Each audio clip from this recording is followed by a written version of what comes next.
A car's air conditioning system can fail to work for several reasons. One common cause is a refrigerant leak in the hoses or seals, which can lead to a mixture of refrigerant and moisture forming an acid that erodes the system if left unattended. Another issue is a broken cooling fan, which can disrupt airflow and may be caused by a blown fuse.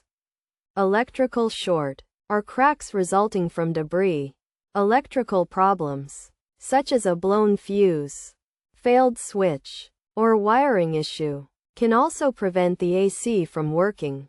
To fix these issues, it is essential to identify and repair the source of any leaks, have broken fans replaced by a professional, and address electrical problems by checking for loose or damaged wires and having them sealed and tightened. Additionally, blown fuses should be replaced, and if necessary, a professional should be consulted to ensure the repairs are done correctly.